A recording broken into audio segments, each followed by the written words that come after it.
Bonjour, bonjour. Les 6 derniers jours ont été plutôt épuisants, autant physiquement qu'émotionnellement.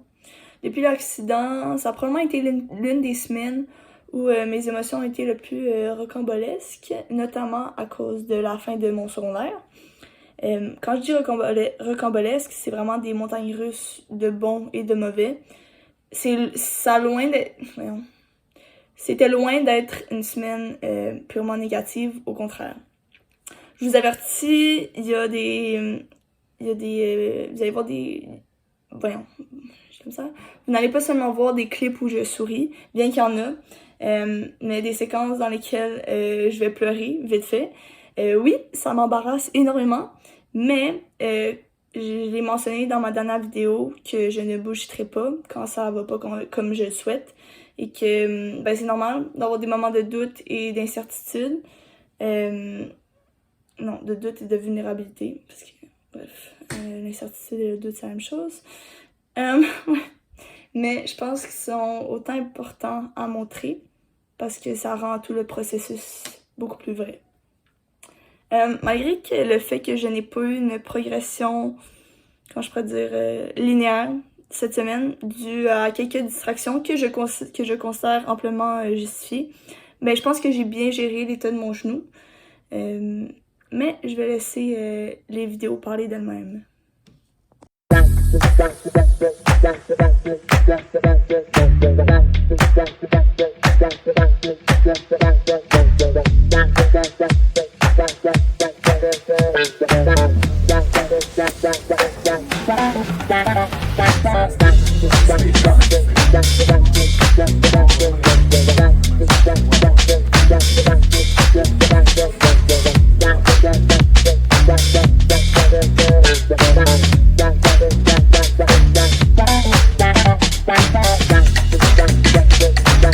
Dans ce traitement de physio-là, je m'en rappelle mot pour mot pratiquement.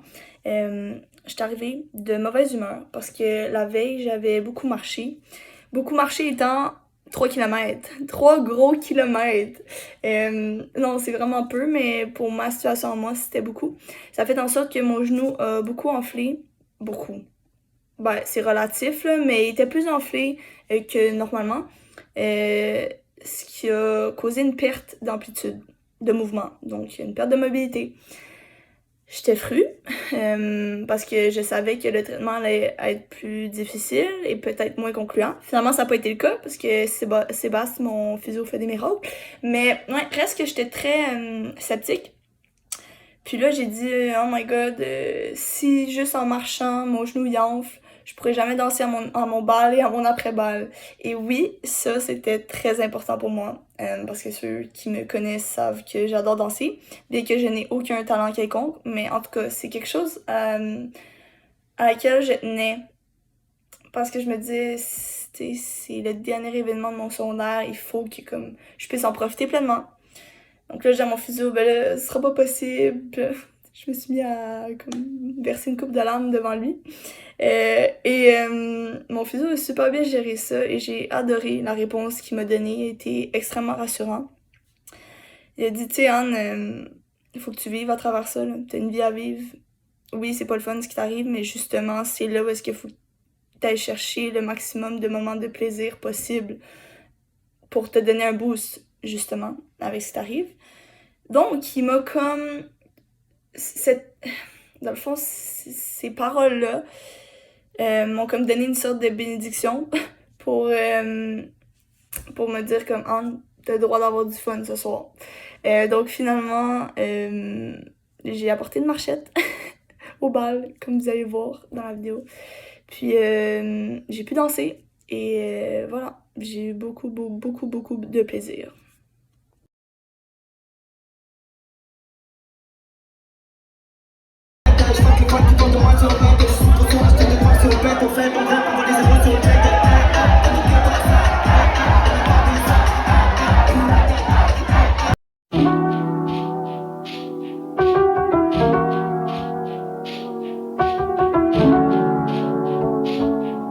Bon, donc mon après-bal, il fut écourté parce que j'étais tout simplement plus capable avec mon genou. Il était fatigué de la veille à cause de mon bal. Puis en plus, le terrain où se faisait l'après-balle, shout out Elise, est gigantesque, ce qui faisait que comme fallait que je me déplace tout le temps pour suivre le monde, puis mon genou en pouvait plus à un certain point là. Donc j'ai dû partir, mais tout ça pour dire que... Ah oui, mais j'ai eu quand même, pour le temps que j'étais là, j'ai quand même eu du plaisir, donc au moins. Il y a du monde qui m'a demandé si je buvais. Puis, bon là, ça sonne vraiment bizarre que j'en parle ici, mais c'est parce que pour toute personne qui est blessée et qui beaucoup d'enflure quand même dans son articulation, quoi que ce soit, ben, je vais vous dire les raisons pour lesquelles je n'ai pas bu. Puis peut-être que ça va vous conscientiser si jamais vous êtes dans cette situation-là. Donc, premièrement, pour YouTube, je suis mineure, donc je bois pas. Deuxièmement, c'est que, dans le fond, l'alcool a un effet vasodilatateur. Autrement dit, ça fait en sorte que quand tu bois l'alcool, tes vaisseaux sanguins, ben, ils se dilatent, donc ils grossissent, ce qui cause de l'œdème, donc de l'enflure. En second lieu, quand tu bois de l'alcool, son action sur le foie l'empêche de sécréter certains types de protéines qui normalement sécrètent, ce qui entraîne une accumulation de liquide dans les membres inférieurs. Donc, si jamais vous allez à un party, puis vous êtes blessé, puis vous avez beaucoup d'enflure dans votre articulation, ben, vous faites ce que vous voulez, clairement, mais juste pour que vous le sachiez. Moi, c'est ça, je voulais pas boire parce que sinon mon genou allait devenir gros en tabarouette.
Comme vous avez pu le voir, il y a 2 jours cette semaine où je n'ai pas été très assidue dans ma physio et dans mon sommeil à cause de mon bal et de mon après-bal.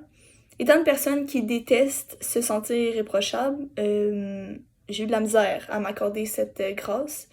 Hier, le 25 juin, ben, je m'en voulais parce que j'avais perdu 2 jours de progrès puis je le voyais.